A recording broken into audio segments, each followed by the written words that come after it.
Okay, so let's get into this chat. We're gonna start with Endymion. Because you said that Endymion has this, like, there's a big thing about Assassin's Creed Shadows and Ghosts of Yotei. So, Returning to the bubble. Oh 07. sounds good. I mean, Dresdar, like, I can do the jump from the bubble, from Jackson's to Colonia in, like, an hour and a half. Using the neutron highway. So, getting back to the bubble, as long as you know how to use the neutron highway, you should be fine. Right, so let's see what Endymion had to say about all this. Hey everyone, it's Endymion, and since my last video about Assassin's Creed Shadows, I've been given some more information on the original game's plot, as well as some other things. I also got some news I heard from sources about the whole Ghost of Tsushima and Yotei situation as well, and I think a lot more people need to know about this too. Firstly, let me start with what I was told recently. I was contacted by someone who worked on the original version welcome, of Assassin's Falcon. Creed Shadows, and they laid out to me what the story was before it was eventually scrapped by Ubisoft for the Yasuke story. Originally, the plot of Shadows was supposed to surround a piece of Eden like other games called the Sword of Eden. It was an Isu artifact like the apple or the staff in Odyssey, but this sword would corrupt its wielders with power and then give them dominion over others. The hero of the original story was named Taka Yamauchi, who was a Shinto monk. Taka was decided to be a follower of Shintoism because it was a unique religion within Japan at the time, which would give Taka an interesting viewpoint of the world around him. Okay, this is already sounding a fuckload better than what we're going to get. Incognito due parsecs or measurement of distance, not time. Okay, Moros. Hopefully you're able to make it back. But yeah, okay, the pronunciation. Okay, well, I'll leave that be. But what Endymion is describing here, what the original plan was, sounds a fuckload better than what we're gonna get. Imagine a monk being thrust into the role of an assassin. You heard her, commanders. Everyone go to Hutton Orbital in your Sidewinders to get your anaconda. This was chosen because the writers on Shadows wanted to give the audience a glimpse into a world that was foreign to many. And it was juxtaposed against the idea that this Shinto monk wanted nothing to do with conflict or the wars that were being engulfed by nobles. So pretty much, the hero was a badass nice guy who wanted to garden all day and just meditate. But of course, like any good badass would, the danger finds them eventually. Apparently the story would have switched into high gear when Oda Nobunaga was killed. In case you don't know, in real life events, Oda Nobunaga was a famous lord that was murdered by his own trusted general named Akechi Mitsuhide. In the new version of Shadows, Yasuke was a slave that is bought by Oda from the Jesuits when they come to Japan. And the very little details of the real life aspects of Yasuke that we do know, at least we do know that he did carry Oda's tools around and he would dance like a fool in front of his guests. Because Yasuke's skin was black and he was a very large man. Was Oda Nobunaga racist towards Yasuke in this sense? Absolutely. But I mean, it was a different time, of course, where a black man would stand out like a sore thumb amidst the rest of the Japanese populace. And that's the key to this.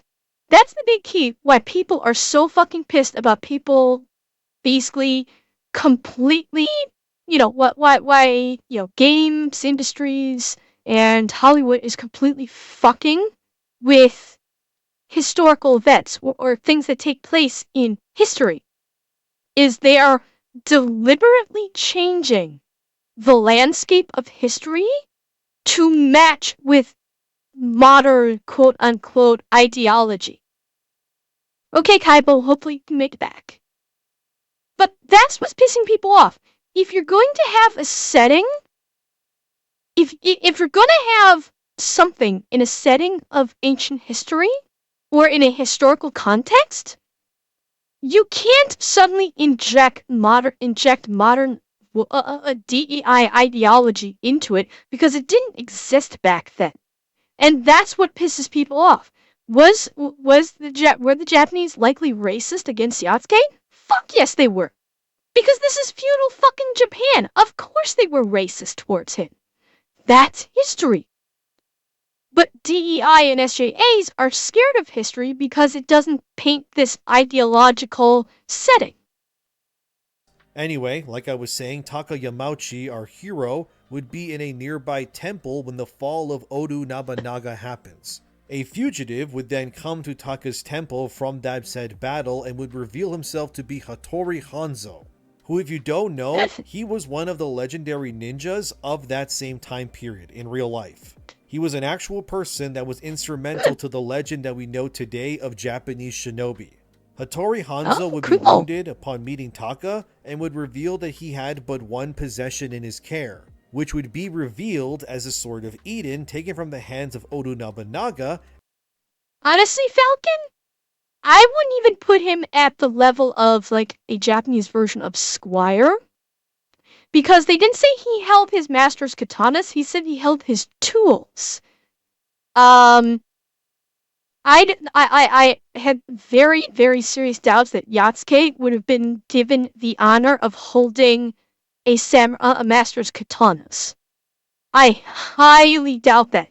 Tools, yes. He was probably, yeah, he was a retainer. He carried tools and was, at his master's whim would have to dance around like a fucking idiot. I don't know, Falcon. For a samurai, I was always given the impression that a samurai's katanas were one of the most valuable things they could possess, and they wouldn't let just anybody hold them, especially not a foreigner like Yatsuke. That was the impression I always had of it.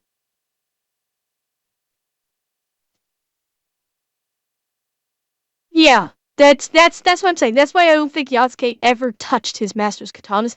Other tools, perhaps, but definitely not katanas. After his death by Akechi Mitsuhide and his band of murderous, power-hungry samurai brethren. Akechi Mitsuhide would announce that Hattori Hanzo was a traitor for stealing the sword, pinning the whole murder of Oda Nobunaga on him, and using the confusion of the chaos of his lord's death to make it seem like Akechi was not the one who landed the killing blow. So, the entirety of Japan was out looking for this shinobi man who, unbeknownst to Taka, was carrying the Sword of Eden that could change the fate of Japan depending on who wielded it.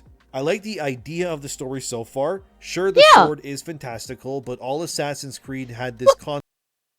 Yeah, I mean, there of course is going to be an element of fantastical in all Assassin's Creed games, but this is a far better fucking story than what we're gonna get. Like, a much better story. Like,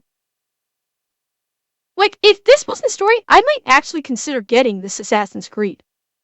If I was told that was what the story was gonna be, I actually might get it. I'm not getting the current ones, fuck no. But, wow, yeah. Well, now the ninja aspect is now the female character, and it's not anywhere near as interesting. So it fits right in. And it uses the real life individuals of that time to make a compelling narrative that I would actually want to explore, but there's more, so let's keep going. Taka would agree to treat Hanzo's wounds and would shelter his presence from Akechi and his samurai. Within this newfound trust, Hanzo would reveal to Taka that he belonged to a mysterious clan unbeknownst to the outside world of Iga shinobis that were working to save Japan from the clutches of Akechi Mitsuhide and his corrupt samurai. These Iga shinobis would be revealed as the Japanese branch of the Hidden Ones. And this is how Taka would get introduced to the creed of the assassins. Akechi Mitsuhide and his men would also visit Taka's temple looking for information on whether he saw a wounded man carrying an item on him. But Taka would skillfully dissuade Akechi and his men and then throw them off of Hanzo's trail. I don't know if Hanzo would die or not in this story, but apparently one of the big branching narratives was going to be Taka going against Toyotomi Hideyoshi, who in real life was a peasant-born man who would eventually rise to become the regent of Japan and was considered the second-grade unifier of the country. He was also considered one of the most influential and powerful men in Japanese history, and was directly tied to Oda Nobunaga during his reign before Akechi Mitsuhide murdered him in revenge. At some Like, literally, all of this sounds so much better than what Shadows is going to be. Because that was one of the things with the Assassin's Creed games, is they were deeply steeped in history. Yes, there were fantastical elements of it. Yes, there were fictional elements of it. Obviously, history did not play out exactly like it does in actual history, because your character is being injected into it. But, like, this would be so fucking cool if they went this route. Like, I hope he gets into why they elected not to do this. I'm guessing he will because it's a 24-minute video. So I'm hoping he gets into how the decision came to be that they decided not to go this route. At some point in the story, as I was told, this Toyotomi Hideyoshi would come into possession of the Sword of Eden himself, and he would then use it to sway the people of Japan to his side, and Taka, now a part of the Iga Shinobi's Hidden Ones, would be waging a secret war against Toyotomi and Akechi in order to secure the sword and ensure Japan was freed of this Templar samurai rule. Apparently, Toyotomi would refer to himself as the Demon King of the Six Heavens and was clearly becoming corrupted by the Isu technology within the Sword of Eden that was warping his mind, and would likely turn him into an untrustworthy madman who would think that everyone was out to get him. According to my sources, the story would eventually end with Taka defeating Akechi Mitsuhide for killing Oda Nobunaga, and eventually, within the shadows, taking down Toyotomi Hideyoshi and claiming the Sword of Eden for the Iga Shinobi Hidden Ones. The story would then end with Tokugawa Ieyasu, who was the first shogun of the Tokugawa shogunate, ushering in a new era for Japan that would span from 1603 all the way to 1868 when the Meiji Restoration would happen. Like Toyotomi, Tokugawa was also considered one of the great unifiers of Japan. But from what I understand from the story, Tokugawa Ieyasu would not use the Sword of Eden to control the people of Japan. Instead, he would use charity and community to usher in a new era for Japan. The story would have ended with the Shinto monk named Taka Yamauchi fading into the shadows with the Hidden Ones to conceal the Sword of Eden so that it may never be used by another madman ever again. It was a classic story in terms of Assassin's Creed, I know, but I think it fits perfectly into what these games were about in my opinion. According it exactly would. That is a fan-fucking-tastic Fun fact, story. the word samurai means to serve, so with dei bullshit, putting a black person in the role surely could be looked at in a bad way too. Yeah, but the DEIs look at samurai as basically being akin to almost like feudal lords, because they don't actually understand what a samurai actually is. The DEI people see a samurai as basically like, they'll probably like compare it to like special forces of today. So you see a samurai, it's the same thing as like as a black hat in the military, because they don't actually know their history. Dash Blue, they nitpicked Assassin's Creed. Oh, I have no doubt, Falcon. I have no doubt. to my sources, which I asked if I was able to tell their experiences while working with Ubisoft, they said it was fine, so I'll tell you that now. They said they were very quickly flown out to Japan after being hired by Ubisoft for this very ambitious project. They also took many notes while researching the historical period, and they found navigating a foreign city to be very challenging to do at the time. On the weekends, they said that they were taken to various temples and shrines and were shown concepts like Shinto purification hand cleaning rituals and shrines that existed between modern day skyscrapers. They also told me they are still mad to this day that Ubisoft was willing to invest so much time and money into what they were calling a bad mobile game over their AAA Japanese Assassin's Creed game that they were also co-developing. I assume they meant the upcoming Assassin's Creed Jade game, which if you don't know is a Chinese-led Assassin's Creed game that is made in tandem with Tencent. Apparently the story that was written by these original writers. Yeah, I could see that pissing them off. I could 100% see them getting pissed off that they're investing more time and effort into a mobile game where the quote-unquote zero is Chinese versus a AAA PC console title that stars Japanese. Hey, Aaron, it could partially explain it. Yes, it absolutely could. Involving Taka Yamauchi, the Sword of Eden, and all of that was heavily scrutinized by the Shadows head development team. According to my sources, most of what was made or written by the original Shadows team was largely abandoned by the now Shadows devs. This all happened between 2015 to 2016 according to them, so this game has been on in and off development for almost a decade at this point.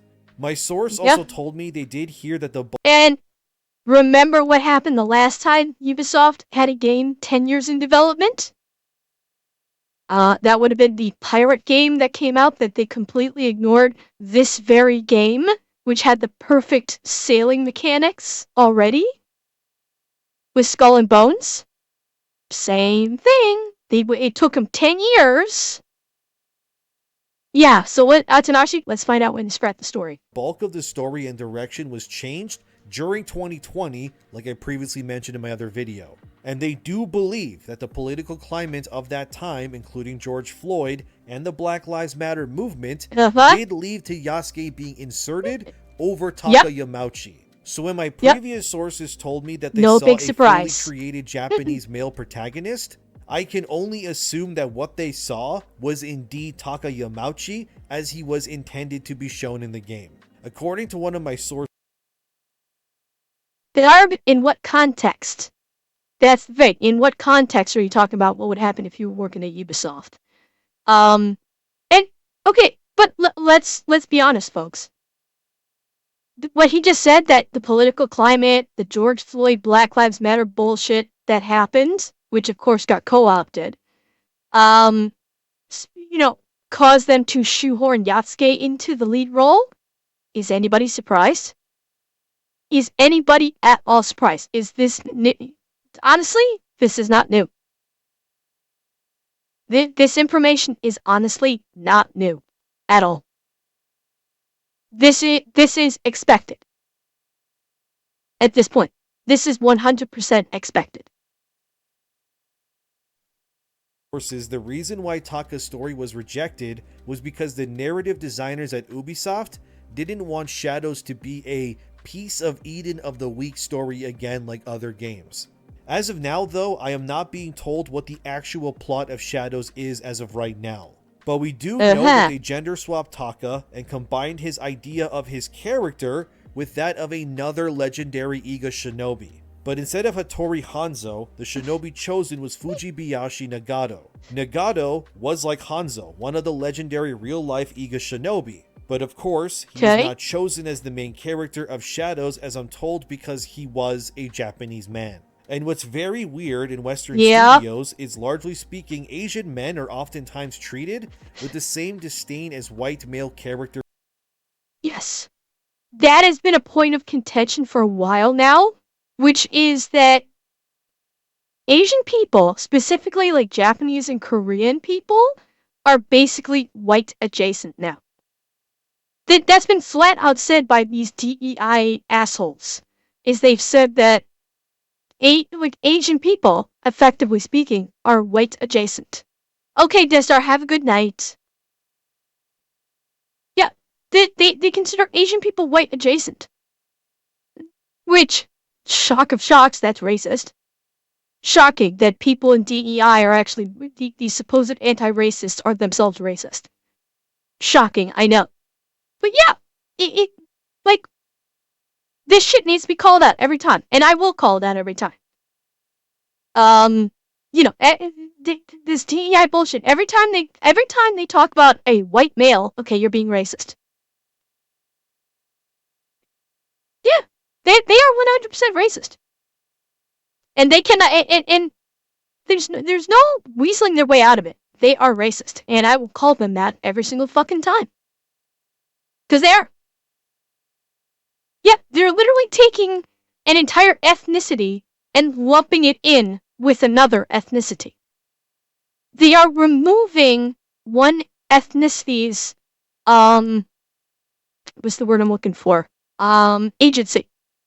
They're removing the agency of any Asian populace and lumping it in with effectively European.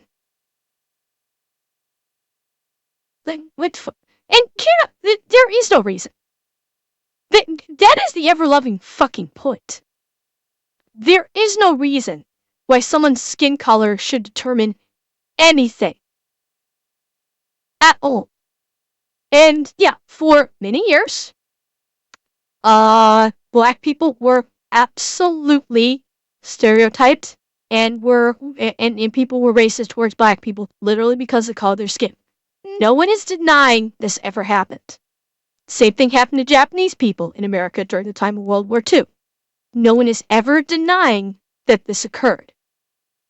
However, the great white saviors of the DEI, what they're refusing to acknowledge is that white people can be racist against white people as well. Because, I'm pretty sure it was, it might have been Alyssa Mercante or it was some other fucking jack off in this group that was saying, you can't be racist against white people. That's a fucking lie. You're a racist. Shut the fuck up. I mean, that's it. Hello, Sky, and thank you for the 5 gifteds. I have Thank the long walking you. belief if you judge based on their skin color you are missing some chromosomes. Yeah, but actually, you're right. You're absolutely right.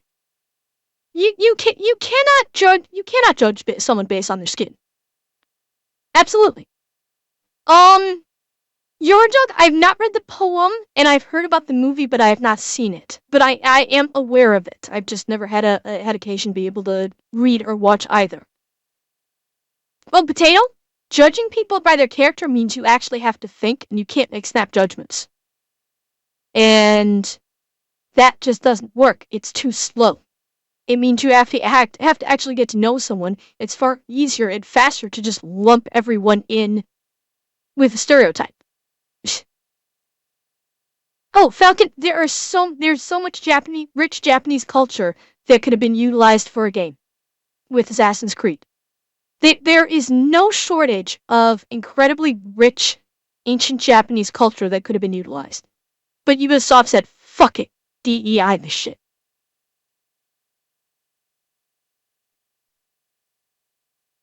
Well, Atanashi, that's kind of that's a part of the reason why I wanted to be a VTuber. Is because you guys can't actually see what I actually look like. And you don't actually know what I sound like because I'm using the voice changer. So the bit the what's the word I'm looking for? The minus to that is you guys don't actually see me or don't actually, quote unquote hear me. But the benefit to it is that when you guys tune into my stream, you're tuning into my stream for what I have to say. For what goes on in my brain versus what I look like and what I sound like.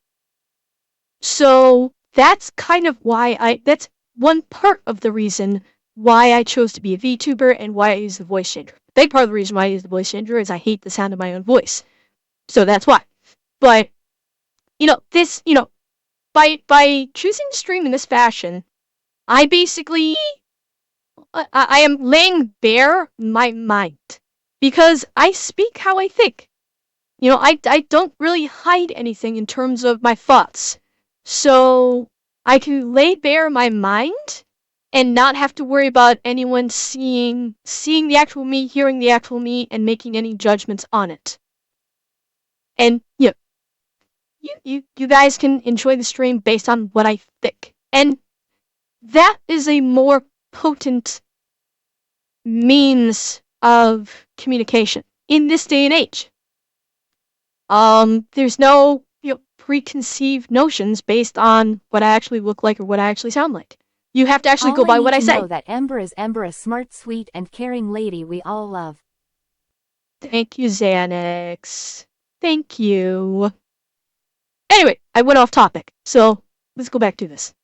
As well. So instead of Nagato being your Shadow's main character or Taka, this is why Naoe is your shinobi in Shadows officially. She's the daughter of Fujibayashi Nagato, that's canon by the way, In the reveal trailer Dev Diary, they reveal and confirm that the name Fujibayashi Nagato is the guy in the trailer and that Naoe is his daughter. So Ubisoft quite literally took the concept of the Iga Shinobis, which was spearheaded and led by legendary male ninjas, and went screw all of that.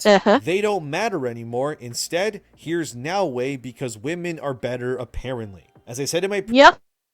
There it is.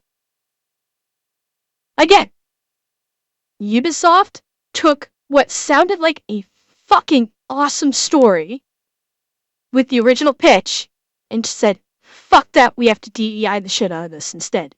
Because modern gaming. Previous video, Ubisoft wanted women to rule the gaming industry both within dev teams and representation in media as well. I think a lot of this could have been avoided if they simply didn't have Yasuke, because two protagonists are not something we really want in Assassin's Creed games anyways, and they should have just made Naoe. I'm gonna do a partial disarray there. I think in the Assassin's Creed games, depending upon the setting and the story, I think a two-character option can be good. Someone in chat pointed out the London-based one with the gangs. I forget which Assassin's Creed that one is, but the Assassin's Creed game where you basically could flip flop between, I think it was two brothers, or it was a brother and a sister, in a gang in London. Yeah. Wait, that Syndicate. Thank you. Yeah, Syndicate. Like, from what I understood, that worked pretty well. Being able to switching back and forth between those two, because by having two main characters, you can get an interesting overall arcing story of what is happening. So it can be done well, and it can be enjoyable, as long as it makes sense to the story. And Dragon Rider, I have a feeling that's what they're doing with Shadows as well. Yasuke's gonna be the brawler, and Naoe's gonna be the stealthy one. I guarantee that's what they're gonna do. Absolutely. Have a male variant, and then you can choose whichever you want, like in Valhalla.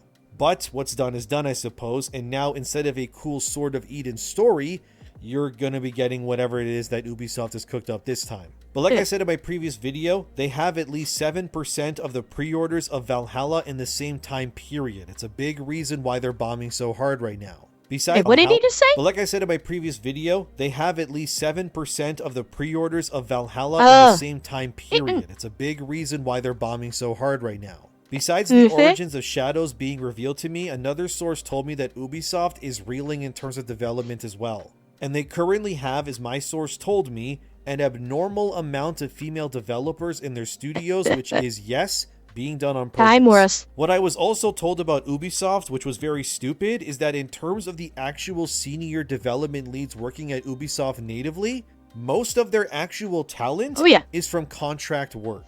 And an alarming amount of these actual competent developers who usually work on these projects just to ensure they, make it through the door, are actually middle-aged white men.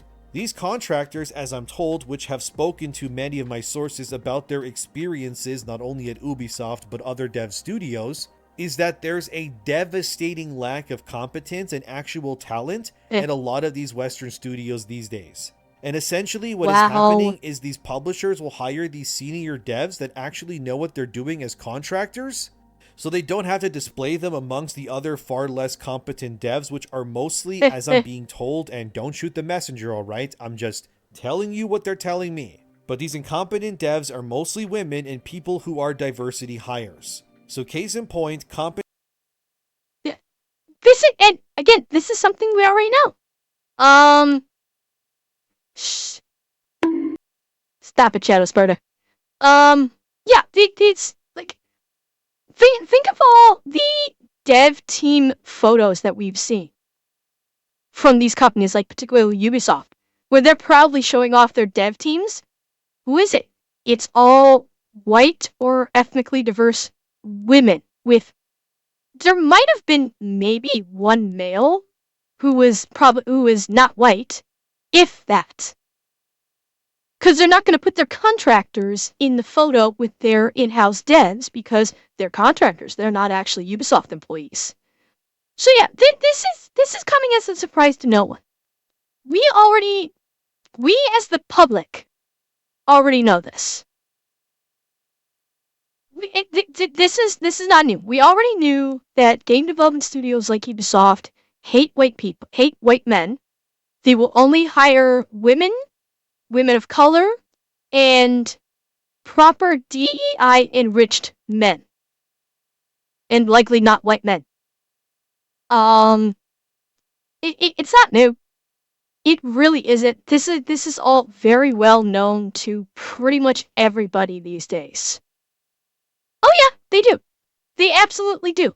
But the funny part is they're bringing in the straight white men as contractors to fix everything because their in-house team fucks it up to an epic degree, so they have to bring in contractors that are straight white men to fix everything.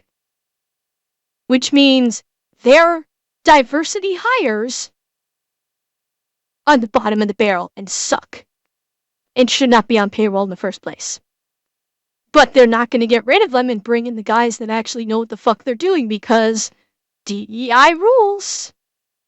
Competent white male devs are contracted to work on these things, not necessarily in roles that allow them to, say, change the story or approve character designs or anything like that. Those decisions are almost exclusively decided by your typical woke Marxist left-leaning activists within these studios. But since when it comes to actually making their moronic ideas a reality being harder than they expected, they then contract these older white guys who likely make way more money off these publishers this way to make their stupid woke decisions an actual reality. So you end up with games that suck and are made for no one, but at least they still function as video games. But this is largely only because these contractors are working on it. It's kind of messed up when I spoke to my sources about this, but this is apparently happening all over the industry right now.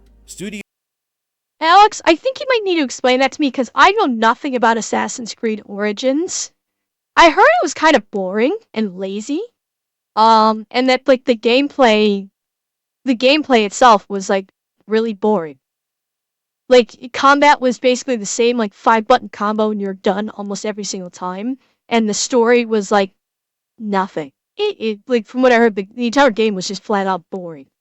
So if that's what you mean, like where you're being sarcastic about the memorable main character part. Valhalla, I heard a couple of good things about. Surprisingly enough, I actually didn't hear all that much about Valhalla. Honestly, I actually did not hear anything about it. So, I have no idea.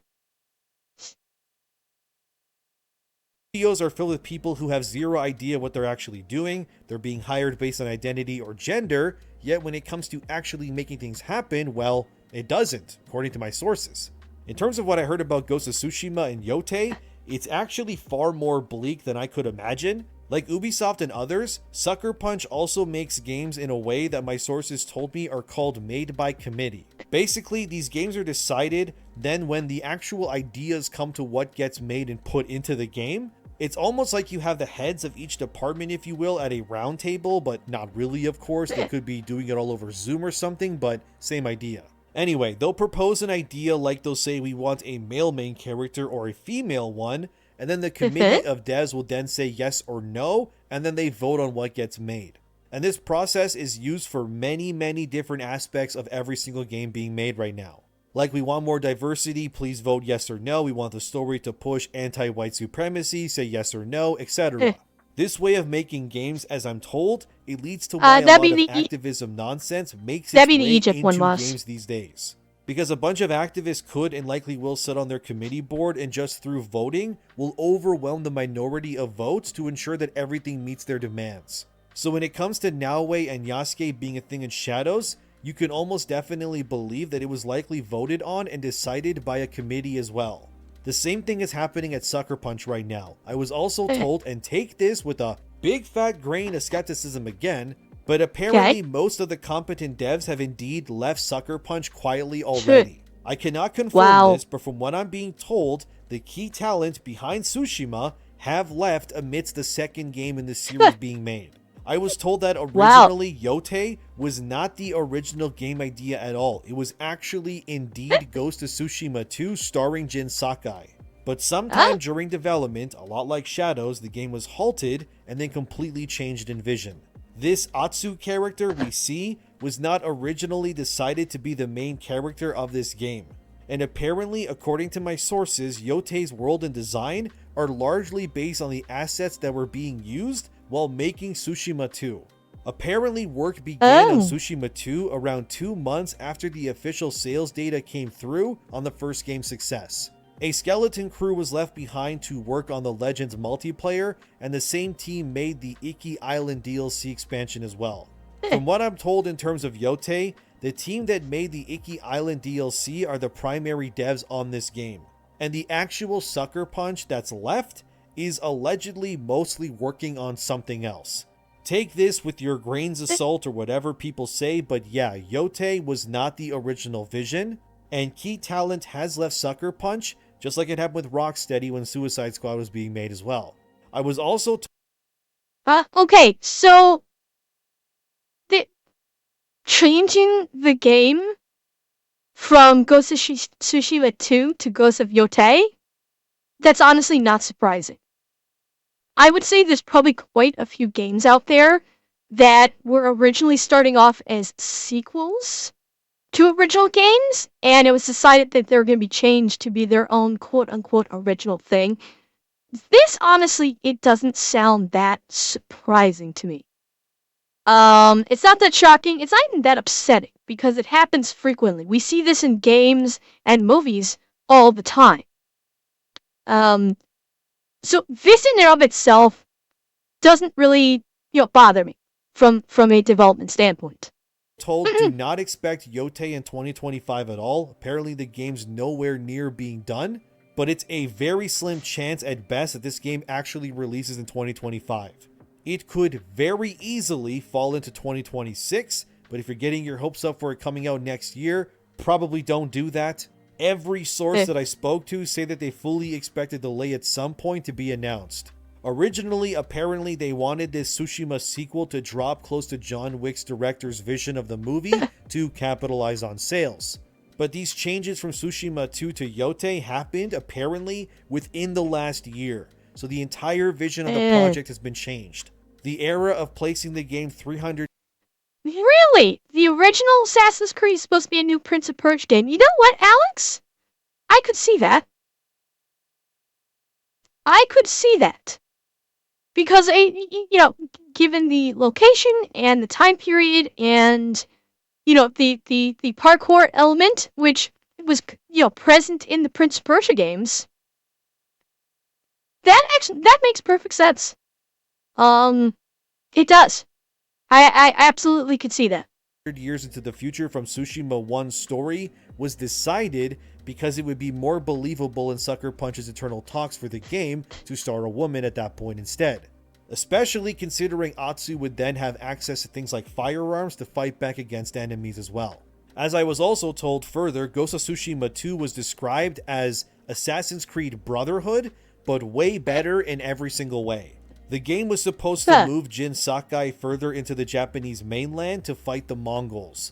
As I was told, Tsushima 2 was meant to be about Jin creating his own Brotherhood of Ghosts, a lot like Ezio does with the Brotherhood of Assassins as well in that game too. The idea was that Jin knew he couldn't face the Mongols alone, and therefore would train eager and talented young Japanese into capable warriors that could help him strike in multiple areas at once. Which would then give credence to the idea that the ghost, as in Jin, and the legend were indeed everywhere at once around Japan. Which would obviously scare the Mongols and then make the urban legend even more terrifying to them. There was meant to be huge cinematic battles where... Again, we're seeing a repeat of the story idea that was supposed to be the original story is sounding a fuckload better than what we're getting in the end. This, like, we're this is a double tap with and ironically it's with Japanese games. Both of these Japanese games the original stories for them sound fucking awesome. And then they're getting nerfed extensively.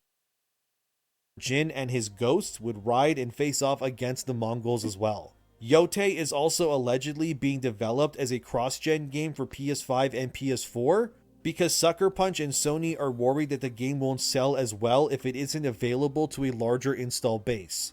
So for you out there who saw the Yotei trailer and went, this looks exactly the same graphically as Tsushima, which wasn't an ugly game, mind you, it's beautiful even to this day, well, now you have your answer. Although, as I'm told, Yotei may be smaller than the...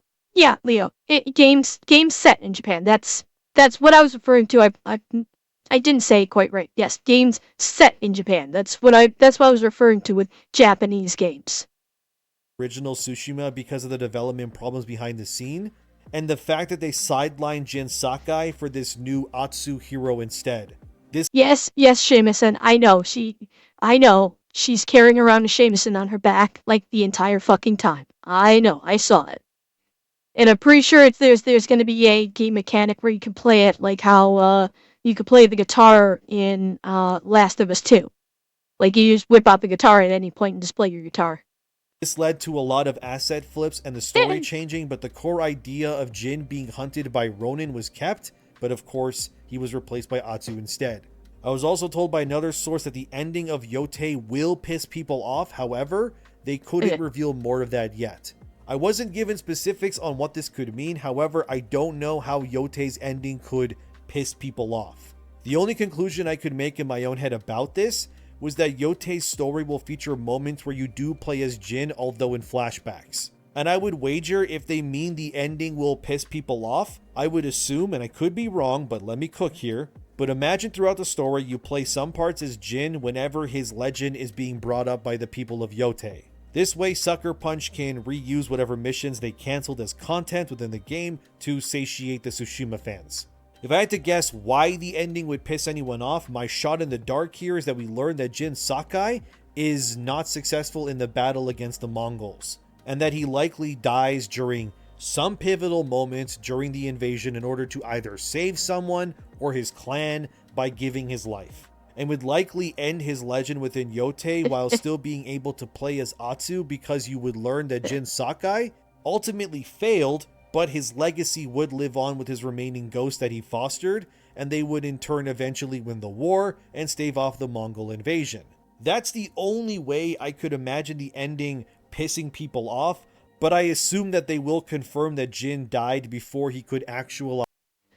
I'm going to postulate a different theory.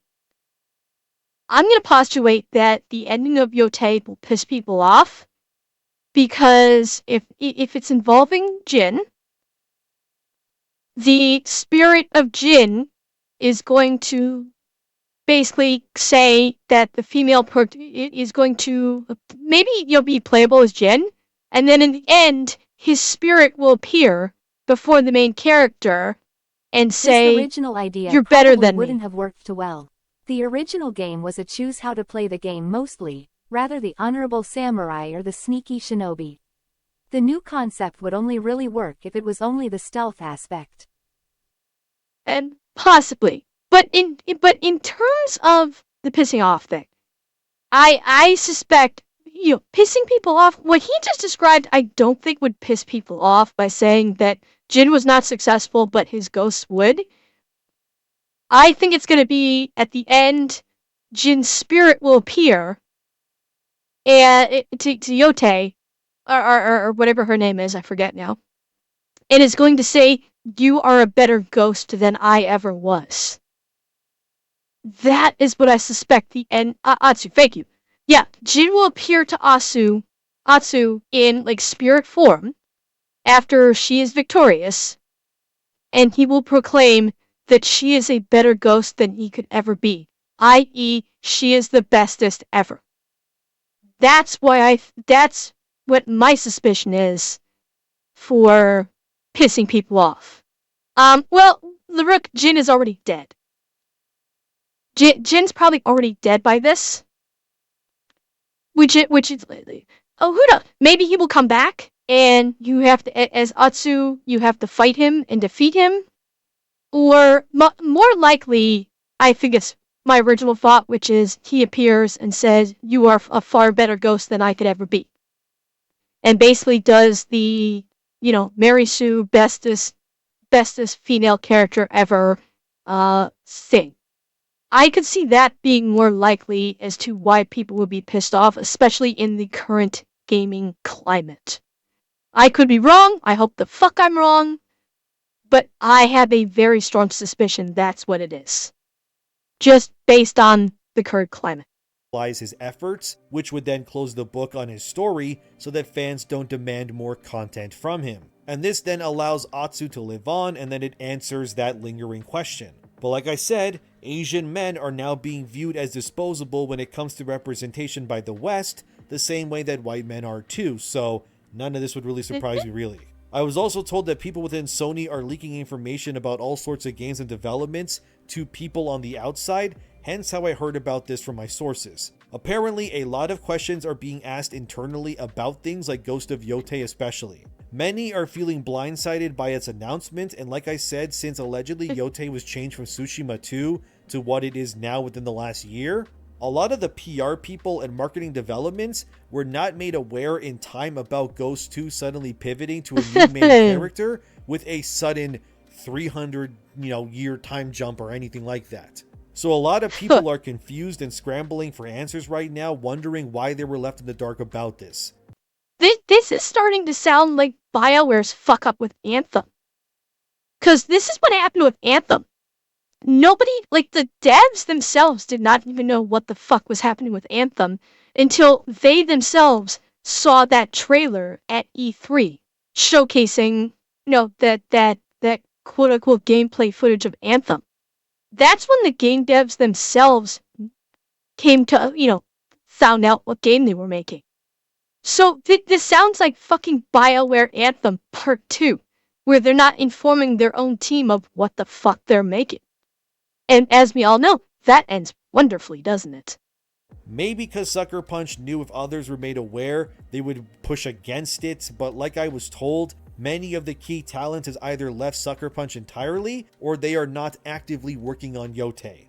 As I was also told, if Yotei's reception does not improve, this could scale the game back in terms of scope and resources. If Sony starts to notice the public opinion on this game is not changing for the better, they'll opt for a smaller overall content package. So I wouldn't be surprised if Yotei releases at $60 Canadian or $50 American, instead of the usual premium price point of $70 American as it is right now, or $80-$90 for Canadians. Or maybe they just don't care, and they'll just release it at full price anyways, and they'll just hope that the name alone will still sell it regardless. I could see them going with option 2. I could absolutely see them going with option 2, where they just say, fuck it, release it full price, we're gonna capitalize on the name. Unless the backlash leading up to it is so extreme that they're into a Ubisoft situation where the backlash from Assassin's Creed is so bad it's failing before it's even launched. So that they So will. Sucker Yeah. Punch hit the devs with a sucker punch? No, they hit their marketing team with a sucker punch, not the devs. It was their marketing team that they hit with a sucker punch. Yeah, I mean, they will go with option 2 unless the backlash leading up to its release is so horrendous that releasing it at full price will guarantee a bomb like Assassin's Creed. Absolutely. But you notice, all of these big game developers, Rocksteady, Sucker Punch, who was, that blank name. But a lot of these games that once produced, like, absolute banger games, all of their lead devs that produce those, no, not Rockstar, maybe Ubisoft, and hi, Ishwa. Not Rockstar, but, actually Rocksteady, probably maybe some at Ubisoft, Sucker Punch, their devs that released outstanding titles are gone. They all left. Which means they have their D squad creating shit tier games now because of the way they're running the companies. Rocksteady, When Suicide Squad came out, all of the original Arkham team was gone by then. Because don't forget, Suicide Squad takes place in the Arkham universe. It does. But all of the Arkham devs, including story devs, gone. And that's just one reason why Suicide Squad hit the shitter from the jump. All of these game studios, all of their devs that made them the game studios they are gone. And they don't have, and there's no one selling their shoes. So, no surprise, all these studios are failing. I am told that Sony is developing future Ghost titles, but I wasn't given specifics on where they would be set. So if I guess you think of some setting that would be dope for one of these games, let me know in the comments. Oh, the Suicide Squad was not a spit in the face. This was a throat punch dropping on the ground before Ubisoft or before Rocksteady dropped trowel and cracked all over your face. That's what Suicide Squad was to fans of Arkham Batman. They shit all over their fans of that franchise. 100%. And also demanded that they love it and give them money for it. Yeah, Activision too. Yep. Actually, Alex, I would have said shoving a cactus up their ass. Not down their throats, shoving them up their ass. High diabetes, do it good. And I was also told that the voice actor for Atsu in Ghost of Yotei is a nightmare to work with, and even other woke people think that she's absolutely crazy. But again, this is what I'm being told. I don't want to accuse the voice actor too much, because I can't verify this 100%, but yeah, from what I'm being told, they are an insane woke activist that makes... Yard dog, I got it from Little Nicky. There's a scene in Little Nicky where the devil brings the mustachioed you-know-who in wearing a maid dress, bends him over, and literally shoves a cactus up his ass. So that's where I got it from. Other insane woke activists go, damn, that chick is one insane woke activist, man. They could be a very nice person, but that's not what pineapples. I'm hearing. If I hear more, I'll let you know. None of this is sadly surprising since Cabrutus Rambo posted a bit back how Sony is looking to dive more into DEI nonsense in the future. And I mean, I did get attacked a lot for my comments on Ghost of Yotei as well as other games, but as time has gone on, it just seems that more people are turning... DEI statement redefined in 2024. We belong, we create, we grow together to bring Kondo to the world. Sony Steam Girls, very highlighted girls experience. Wow. Holy shit. Just fucking wow. Turning to my side on these things. Yeah. And look, it's okay if I get attacked. I'll keep speaking the truth. Yes, the Austrian painter. More than anything else. Do I think Sony will continue to push these concepts in the future? For the short term, yes. But I think if people vote with their wallets, it'll be largely abandoned, hopefully. The reception to Ghost of Yotei, it has been nothing short of mixed. And the fact I reported before that Yasuke was inspired by Black Lives Matter is the cherry on top of the crap pie, and it's crazy that that got confirmed by not one, but multiple sources to me. You could have had Taka Yamauchi, dear viewer, saving Japan from the Sword of Eden. Well, Aaron, I'd say pretty... Now, apparently very that is rumor. Full of diversity hires that are spending absurd amounts of money on contractors to actually make things work, which are largely white men in these roles. Am I saying white men are better at developing games? Not really, but it's weird that this is the narrative that I keep hearing from literally all of my sources. So we might be seeing a Suicide Squad Rocksteady situation with Sucker Punch and Yotei.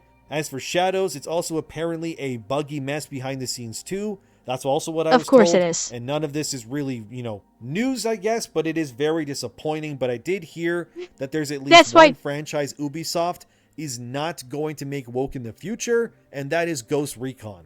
They apparently heard the fans when it comes to Breakpoint, so that sequel will be a no-nonsense pro-military game in every conceivable way. As for everything else, however, fully expect this DEI nonsense to keep happening. If it changes, that depends on your support. So like always, whether these things happen or not, it's all up to you, dear viewer. That's what I got for now. Let me know what you think as always in the comments. Thank you for watching, subscribe, share, and all of that. Thanks to my supporters, and I'll see you in the next one.